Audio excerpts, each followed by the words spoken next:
Yes, pagi-pagi semangat pagi semua, semangatnya selalu pagi, selamatnya malam. Nofri Simanjuntak di sini. Kembali kita berjumpa dalam forecast mingguan dan seperti biasa saya akan membahas mengenai analisa fundamental dan technical sentimental pada pair-pair Euro USD, Gold, GBP USD, dan USD JPY. Kali ini pertama saya akan membicarakan masalah analisa fundamental dan seperti saya sampaikan sebelum-sebelumnya bahwa analisa teknikal itu sudah sangat banyak yang share di YouTube dan mungkin juga Anda sudah sangat expert dengan melakukan analisa teknikal. Tetapi tantangannya adalah analisa fundamental yang benar-benar analisa fundamental bukan sekedar melihat forex factory hijau merah itu sangat minim yang berbagi dalam YouTube berbahasa Indonesia. Saya secara maksimal berusaha menyampaikan analisa fundamental ini dengan sederhana supaya terbangun minat, jangan sampai terjadi blocking bahwa analisa fundamental itu sangat sulit.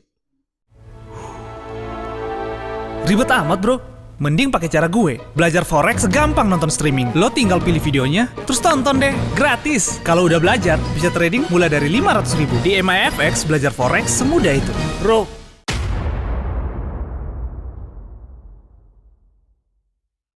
Kita mulai dari melihat data-data ekonomi yang dirilis pada minggu lalu.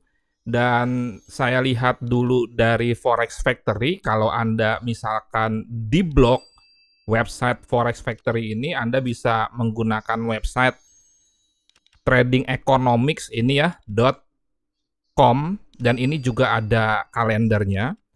Kalau kita perhatikan di minggu lalu, itu ada beberapa rilis-rilis data yang sangat penting, artinya berdampak secara signifikan pada pergerakan market.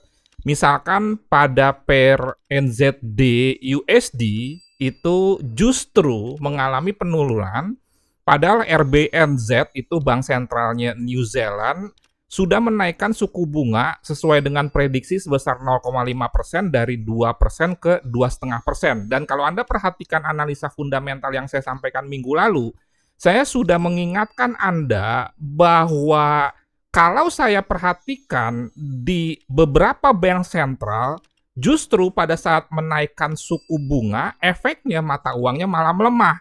Misalkan pada kasus RBA, atau bank sentralnya Australia, pada saat diumumkan suku bunga, beberapa kali itu justru out USD-nya turun, demikian juga dengan NZD USD, dan saya juga mencatat GBP USD juga demikian. Tetapi pada kasus misalkan Bank of Canada, itu justru membuat mata uangnya menguat. Ini menunjukkan bahwa yang namanya ekonomi itu bukan ilmu pasti. Demikian juga kalau menurut datanya sebuah interest rate itu naik tidak pasti membuat mata uang menguat walaupun memang biasanya menguat. Ada faktor-faktor lain terutama dalam hal optimisme market terhadap latar belakang di balik kenaikan suku bunga itu, dan saya melihat terjadi kekhawatiran dalam kasus inflasi pada New Zealand, Australia, Inggris, dan beberapa negara yang lainnya pada saat justru suku bunga dinaikkan guna menanggulangi tingginya inflasi. Kemudian juga seperti kita ketahui bersama dan saya juga sudah menyampaikannya itu dalam YouTube Short, artinya YouTube tapi videonya hanya 1 menit saja. Di situ saya memberikan informasi bahwa inflasi Amerika itu juga kembali mencetak rekor secara tahunan menjadi 9,1%. Dan ini diprediksi oleh market membuat The Fed pada tanggal 28 Juli mendatang akan kembali menaikkan suku bunga, bahkan bukan hanya 0,5-0,75, berpotensi menjadi 1%. Seperti kita ketahui bersama bahwa suku bunga Amerika itu kan sekarang sekitar 1,75%. Dan kalau naik 1% berarti kan menjadi 2,75% akibat tingginya inflasi tersebut. Jadi Anda pantau ini, jangan lupa tanggal 27, sorry ya. Pokoknya secara prinsip pengumuman suku bunga itu di hari Kamis dini hari jam 1.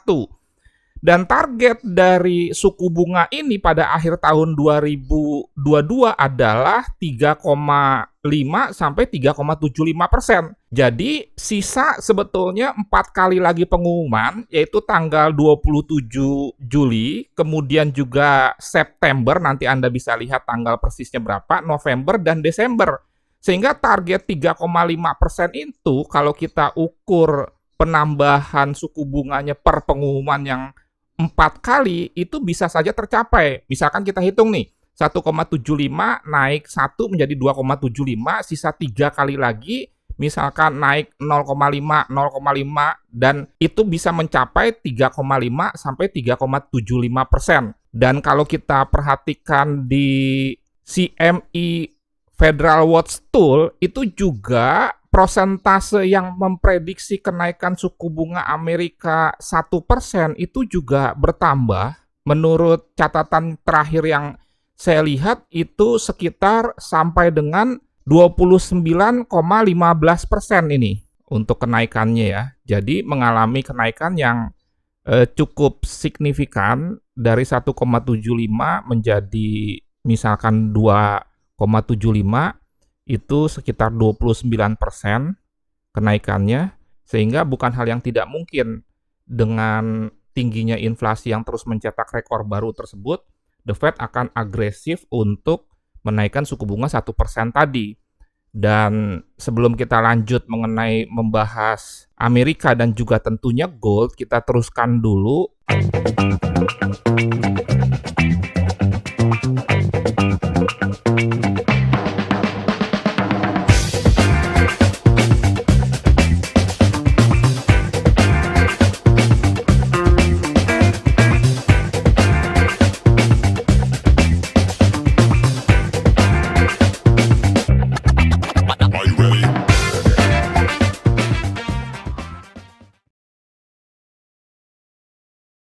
Bahwa di minggu ini beberapa pengumuman, misalkan CPI di New Zealand, kemudian ini statement dari GBP dan out gubernur banknya, saya rasa ini tidak terlalu signifikan menggerakkan market karena bukan forum resmi yang dirilis oleh RBA atau Bank of England ya. Dan di hari Rabu jam 1 siang, Inggris juga akan mengumumkan mengenai inflasi. Seperti kita ketahui, Inggris juga inflasinya tinggi ya. Ini sebelumnya 9,1% dan diperkirakan naik lagi 9,3%. Saya juga punya tabel daftar inflasi negara-negara G20 khususnya yang mata uangnya kita tradingkan seperti Amerika. Ini terakhir sudah saya update 9,1, kemudian pound sterling Inggris juga 9,1 dan Eropa itu 8,6%. Sehingga ini efeknya kalau saya perkirakan jika memang jika memang inflasinya itu naik, itu akan melemahkan pound sterling justru, dan itu berbeda dengan kasusnya di Amerika. Kemudian juga ini yang paling penting bahwa di hari Kamis tanggal 21 Juli jam 7.15 itu akan ada pengumuman suku bunga, dan ini benar-benar perlu menjadi perhatian karena akan diprediksi naik menjadi 0,25%. Dan ini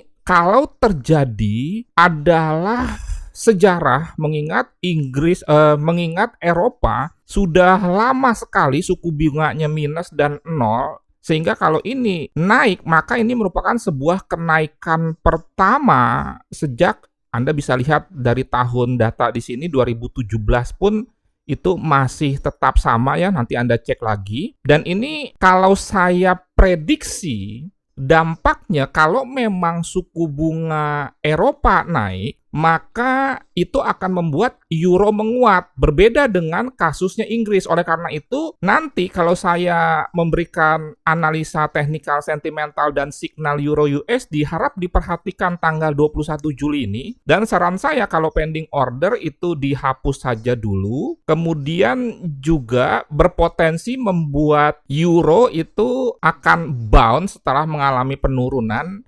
Dan disitulah titik krusialnya kenapa misalkan euro USD tidak bisa di bawah 1, maka kemungkinan karena didukung oleh kenaikan suku bunga ini secara fundamental, di samping juga sentimental akan kita bahas termasuk teknikal. Jadi sekali lagi saya ingatkan, harap diperhatikan tanggal 21 Juli jam 7.15 ini. Dan berikutnya, 30 menit kemudian akan ada press conference yang disampaikan oleh Gubernur Bank ECB itu sendiri, dan ini juga pasti akan menggerakkan market. Perkiraan saya, jika benar suku bunga naik, maka euro USD akan menguat, tetapi penguatan itu tetap masih dalam skala yang disebut dengan koreksi karena begitu kuatnya dolar Amerika. Kemudian juga berikutnya adalah soal manufacturing PMI dari negara Jerman. Ingat, negara Jerman ini adalah negara dengan ekonomi terkuat di Eropa.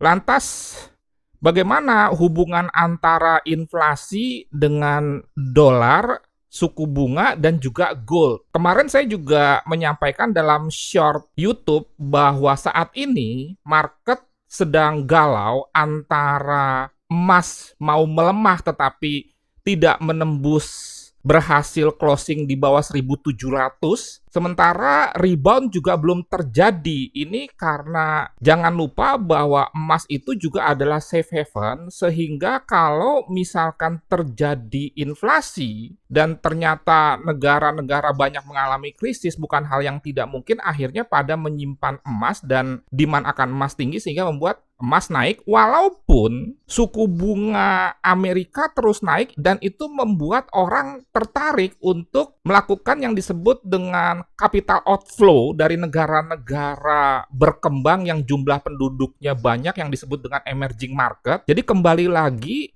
dolar ke negara Amerika akibat daya tarik suku bunga yang tinggi tersebut. Banyak orang bingung kenapa inflasi bisa membuat gold menguat. Jangan lupa, kalau Anda perhatikan dalam kaitannya dengan uang, misalkan terjadi inflasi tiap tahun, berarti kalau kita hitung 10 tahun nilai uang itu sudah berkurang sekitar 50%. Ingat tadi asumsinya inflasi 5%. Kalau 20 tahun, berarti nilai uang itu sama dengan menjadi 0. Jadi kalau misalkan pengeluaran kita tahun ini 10 juta, inflasinya misalkan 5%, berarti di tahun depan pengeluaran kita karena mata uang itu akan melemah menjadi 10 juta ditambah 5% dari 10 juta tersebut.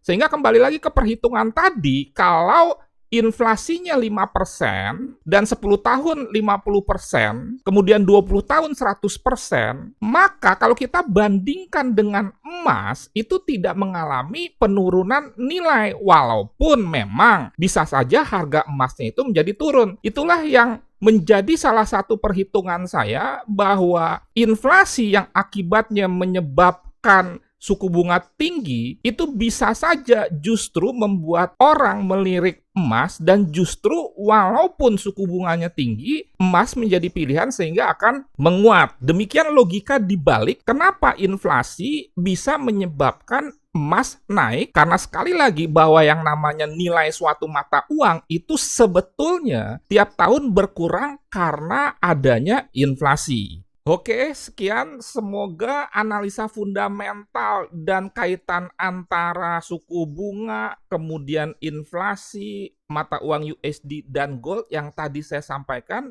bisa diterima, bermanfaat, dan menjadi berkat. Salam trading tenang senang, Nofri Simanjuntak.